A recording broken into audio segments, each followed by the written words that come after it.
സുഹൈൽ മുഹമ്മദ് കൂടി ചേരുന്നുണ്ട്. സുഹൈൽ, ആയത്തുള്ള അലി ഖമനയ്ക്ക് പിൻഗാമി ആര് എന്നുള്ളതാണ് ഇറാനിലെ ചർച്ച. അത് മുജ്തബ ഖമനി എന്ന അലി ഖമനിയുടെ മകനാണോ അതോ അലി ലാരിജാനി എന്ന വളരെ അടുത്ത അനുയായിയാണോ എന്നറിയില്ല. മുജ്തബ ഖമനി കൊല്ലപ്പെട്ടുവെന്നുമില്ലെന്നും ഉള്ള വാർത്തകൾ കേൾക്കുന്നുണ്ട്. പിൻഗാമിയാണ് ആരാണെങ്കിലും ഈ ട്രംപും നെതന്യാഹുവും പ്രതീക്ഷിക്കുന്ന റെജീം ചേഞ്ച് അതിവേഗം സാധ്യമാകുമെന്ന് കരുതാമോ?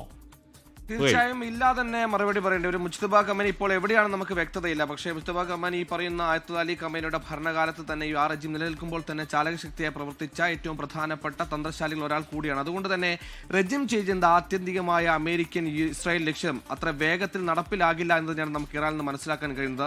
നമ്മൾക്കറിയുന്ന പോലെ തന്നെ അമേരിക്കയുടെ ഭയപ്പെടുത്തലുകൾക്കും അമേരിക്കയുടെ വെല്ലുവിളിക്കും മുമ്പ് ഇന്നേ വരെ തലകുനിക്കാത്ത ഇറാൻ എപ്പോഴും അമേരിക്കയെ വെല്ലുവിളിച്ച് സധൈര്യം മുന്നോട്ട് പോകും നമ്മൾ കണ്ടതാണ്. ഏറ്റവും ഒടുവിൽ അങ്ങനെ മുന്നോട്ട് പോയ ഇറാൻ വളരെ സമീപകാലത്ത് ഏതെങ്കിലും 2-3 മാസങ്ങൾക്ക് മുമ്പാണ് അമേരിക്കയോട് അല്പമെങ്കിലും ഒരു മയപ്പെടുത്തിയുള്ള നിലപാടുകൾ സ്വീകരിച്ചു തുടങ്ങിയത്. അങ്ങനെ മയപ്പെടുത്തിയ നിലപാട് സ്വീകരിച്ചതിന്റെ അടിസ്ഥാനത്തിലാണ് അമേരിക്കയുമായി ഒരു ആണവ നിരായുധ ചർച്ചയ്ക്ക് പോലും ഇറാൻ തയ്യാറാകുന്നത്. ആ ചർച്ച പോലും കംപ്ലീറ്റ് ആകുന്നതിന് മുമ്പ്, അത് പൂർത്തിയാകുന്നതിന് മുമ്പ് ഒരു ആക്രമണം നടത്തിയപ്പോൾ അത് ഇറാനെ സംബന്ധിച്ചിടത്തോളം അങ്ങേയറ്റം വലിയ ആശങ്കകൾ ഉണ്ടാക്കുന്ന രീതിയിലായിരുന്നു ആക്രമണം ഉണ്ടായത്. അതുകൊണ്ട് തന്നെ പരമാവധി ക്ഷമിച്ച് സഹിച്ച് ഇറാനിൽ നിന്ന് അത്തരത്തിലൊരു ക്ഷമയും പേഷ്യൻസും അല്ലെങ്കിൽ ഒരു സഹനവും ഇനി ഉണ്ടാകുമോ എന്ന കാര്യമാണ് നമ്മൾ ഉറ്റുനോക്കുന്നത്. കാരണം അവരെ സംബന്ധിച്ചിടത്തോളം ഈ പറയുന്ന ഇന്നലകളിൽ അമേരിക്കയിൽ നിന്നും ഇസ്രായേലിൽ നിന്നും നിരന്തരമായ ആക്രമണം നേരിട്ടപ്പോഴും ഒരു നെഗോഷിയേഷന് വേണ്ടിയുള്ള, ഒരു സീസ് ഫയറിന് വേണ്ടിയുള്ള, സമാധാനത്തിന് വേണ്ടിയുള്ള ഒരു കോള് ഇറാൻ തന്നെ എടുത്തിരുന്നു. അതിന്റെ ഭാഗമായാണ് ഇറാൻ തന്നെ ആദ്യം യുണൈറ്റഡ് നാഷണൽ സെക്യൂരിറ്റി കൗൺസിലിനോട് ഈ വിഷയത്തിൽ അടിയന്തരമായി ഇടപെടുന്ന ആവശ്യം ഉന്നയിച്ചത്. അതേപോലെ തന്നെ ഇന്നലെ അവരുടെ ചില പ്രസ്താവനകൾ ഈ പറയുന്ന അവർക്ക് സമാധാനം ആഗ്രഹിക്കുന്നു എന്ന് സൂചിപ്പിക്കുന്ന പ്രസ്താവനകളായിരുന്നു. ഇന്നലെ ഒരു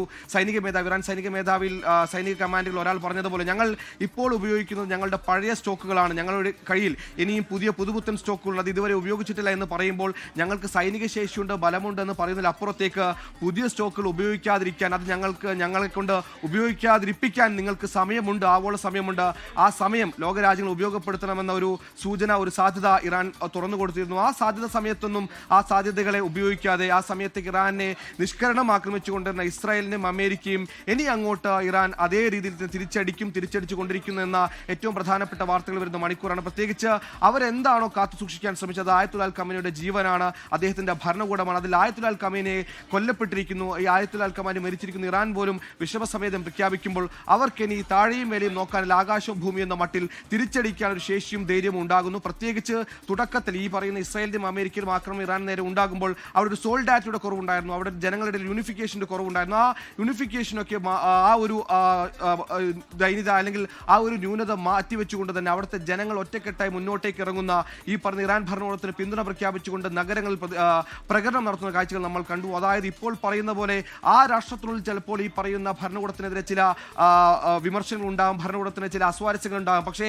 ആ രാജ്യത്തിന് മേൽ മറ്റൊരു രാജ്യത്തിന്റെ ആക്രമണം ഉണ്ടാകുമ്പോൾ ആ അസ്വാരസ്യങ്ങൾക്കോ ആ വിമുഖതകൾക്കോ അവിടെ ഇടമില്ല. മറിച്ച് രാജ്യം ഒറ്റക്കെട്ടായി ഈ ആക്രമണങ്ങളെ നേരിടുക, അപലപിക്കുക എന്നുള്ളത് തന്നെയായിരിക്കും ഇറാന്റെ മുന്നോട്ടുള്ള കാര്യങ്ങൾ വീക്ഷിക്കുമ്പോൾ നമുക്ക് മനസ്സിലാകുന്നത്. അസ്വാരസ്യങ്ങൾ, പ്രതിഷേധങ്ങൾ മറന്ന് ഇറാന്റെ തെരുവുകളിൽ ആയത്തുള്ള അലി ഖമനിയുടെ രാജ്യത്തിന് നേരെയുള്ള അറ്റാക്ക് വരുമ്പോൾ രാജ്യം ഒന്നാകെ നിൽക്കുന്നു എന്ന ഏത് രാജ്യത്തും സംഭവിക്കാറുള്ള ദേശസ്നേഹത്തിന്റെ ഒരു ബോണ്ടിങ് ഇറാനിലും പ്രകടമാണ്. നേരത്തെ ആയത്തുള്ള അലി ഖമനിക്കെതിരായ പ്രതിഷേധങ്ങൾ വലിയ തോതിൽ ഈ തെരുവുകൾ കണ്ടതാണെങ്കിൽ ഇപ്പോൾ ആ തെരുവുകൾ ആയത്തുള്ള അലി ഖമനിയുടെ മരണത്തിൽ വിലപിച്ചുകൊണ്ട് പുറത്തേക്ക് ഇറങ്ങുകയാണ്.